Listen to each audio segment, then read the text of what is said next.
I don't know whether we're going to get him tomorrow, or a month from now, or a year from now, but we're going to get him. Dead or alive. The United States has conducted an operation that killed Osama bin Laden, the leader of Al-Qaeda, and a terrorist who's responsible for the murder of thousands. It's time to stop being so gullible. How many times have we caught our government and other governments lying to us? They lied about the Gulf of Tonkin in 1964 to get us into the Vietnam War. Said that attacks happened to our ships that never occurred. It's now been declassified that it was totally staged. We were lied to about WMDs, weapons of mass destruction, in a premeditated way to launch the war against Iraq. We were told Saddam was training Al-Qaeda. They showed us the satellite photos of the beached aircraft that they were training in. Turned out it was all a lie. They showed the world, once they took over Iraq, the mobile anthrax labs that launched the attacks on America. Turned out it was a super U.S. government strain and launched out of Fort Detrick, Maryland. And the anthrax mobile labs were British hardware sold to the Iraqis on record that were for pumping up hydrogen balloons to direct artillery during the Iran-Iraq war years before. The point is, they premeditatedly lie to all of us. They lied to us about Private Jessica Lynch. Remember that whole story?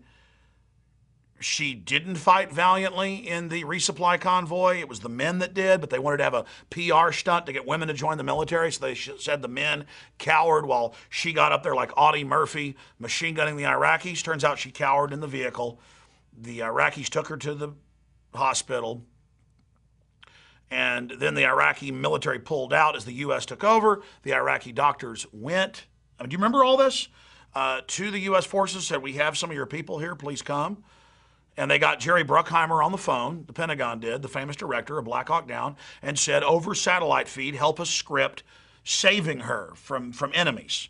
But then things got more interesting before I get into the whole bin Laden fable.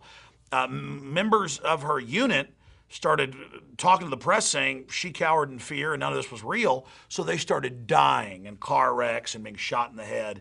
And finally, Lynch came out and said, look, it's all fake, none of it's true. The Pentagon told me to lie. Remember that NFL player, the big star, Pat Tillman, joined the military after 9/11, went over to Afghanistan, wrote letters home to his family saying, this is all a fake war. There's no Al-Qaeda here. It's about controlling the poppy fields. Well, we heard he was charging an Al-Qaeda emplacement. Might as well have been an Easter Bunny emplacement or a Lucky Charms emplacement, and was killed by Al-Qaeda valiantly. Another recruiting tool, even in death. Turns out the Pentagon knew he was planning to go home and speak out against the war, and that wasn't about to happen. So he was shot at a distance. He hid behind a rock, begged for help. The Black Op team went up, shot him in the face 3 times with a 1 burst from an M16 with a 3-inch pattern from about 1.5 yards away. And the Army coroners wouldn't lie and said the evidence showed he'd been murdered. He wasn't charging an Al-Qaeda nest. You know, I could go on for hours with lies. And I could go on for hours about the lies of the bin Laden fable on May 1st, a few weeks ago. And we've had the international media across the board attack us and call us conspiracy theorists for simply pointing out the inconsistencies in the official fable itself. But before I get into the latest developments, I just want to be clear. I was told by Dr. Pachinik, who was the co-author of Tom Clancy's book and who has been a major Hollywood producer with huge Tom Clancy films that have come out, who did write the psychological warfare manuals for the CIA and State Department. I was told in 2002 by him, and I've since interviewed him again, that bin Laden had died of Marfan's disease. You can only live a few years with that. He had total kidney failure. Nobody lives longer than 6 years, even on dialysis. And it came out in CBS News that he indeed was at the American hospital being visited and treated by U.S. doctors and the CIA months before 9/11. And we'll play a short clip of that CBS newscast with Dan Rather for you. CBS News has been told that the night before the September 11th terrorist attack, Osama bin Laden was in Pakistan. He was getting medical treatment with the support of the very military that days later pledged its backing for the U.S. war on terror in Afghanistan. Pakistan intelligence sources tell CBS News that bin Laden was spirited into this military hospital in Rawalpindi for kidney dialysis treatment. So we know bin Laden died a long time ago. And then I interviewed, off record, 2 high-level Bush administration people that blew the whistle for me in 2002. We were the first to report that. Then Madeleine Albright came out on Fox News with Morton Kondracki's show and said they have his body frozen or plan to roll it out in the 2004 election and that they better not. Then Walter Cronkite, the late Walter Cronkite, very high-powered at the time, deep member of the elite organizations, came out and said the same thing. Teresa Heinz Kerry. But that's just setting the table. We already knew he was dead, okay? So don't tell me the government won't stage stuff. You know, I get emails and see comments on some of these videos we've put out that have 800, 900,000 views covering this bin Laden situation. And I'll see comments like, well, they've got a face print. They've got his DNA. Oh, really? And that's been released? No, it hasn't been released. I mean, the FBI crime lab was on record over a decade ago framing people on an industrial scale. Look at all the other crime lab scandals where they frame people in Houston, Texas, and San Francisco, California. Thousands of people a year on record. They just frame people. But they won't even release that fake evidence. They won't release a photo, but select members of the Senate are allowed to see it. They don't want Photoshop experts being able to look at it. But then there's all the other lies. We're told there was a 40-minute firefight, and on the news they put up animations of bin Laden firing and fighting, a guy that could hardly walk 10 years ago with his disease. Turned out that wasn't true. They told us he used his wife as a shield. Turns out that wasn't true. Said it was this huge, elaborate palace. Looked like a Chicago crack house or Dallas crack house to me. Then we're told that the Navy SEALs were told to go in and kill him, and that he resisted, but he didn't resist. Then that they were to capture him, but they went ahead and still killed him. If he's the biggest intelligence prize for the 160 buried nukes in the U.S., they tell us, and KSM says there's nukes, and that if we kill bin Laden, this is weeks before getting you all scared, that they're going to nuke us. Why didn't they get that intelligence asset back if waterboarding's so great and gave us the leads, which they now admit isn't true? They're trying to sell us on torture because we'll put up with that, we'll put up with anything. If he's the greatest intelligence asset in modern history, why didn't they capture him? Lies, lies, lies. Then we were shown that Situation Room photo. And there was Obama looking tough. He's a guy who's decisive. Hillary was, oh my gosh. Yeah, when she called in all those hits, all those Arkansans, she's real. Oh, somebody's being killed. Turns out it was all fake. They told us they were watching live video feeds. Days later, actually there's no live video feed and they weren't watching anything. Well, you can look at the photo and see it was staged.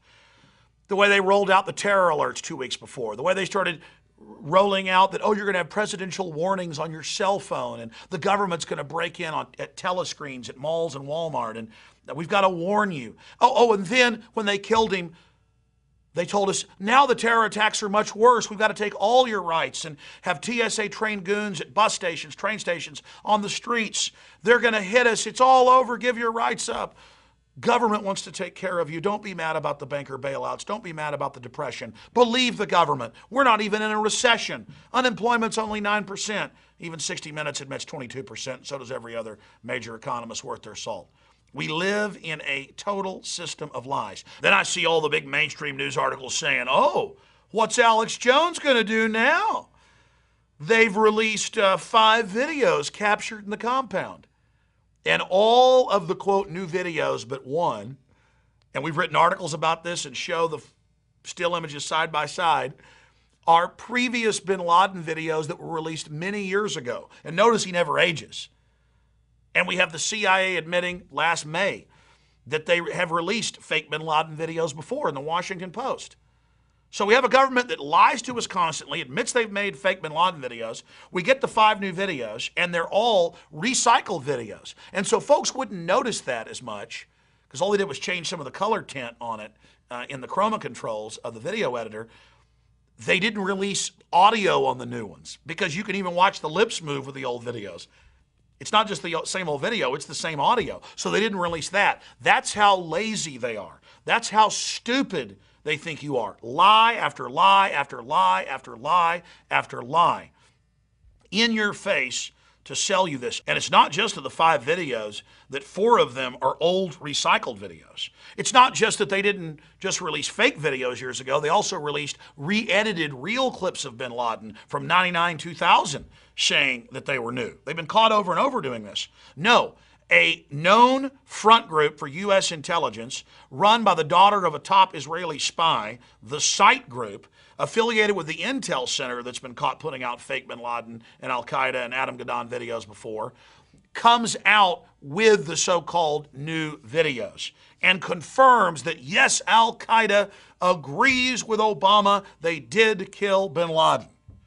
Remember Governor Ridge, the former head of Homeland Security 2 years ago, put out a book admitting that they'd issued fake terror alerts for political gain?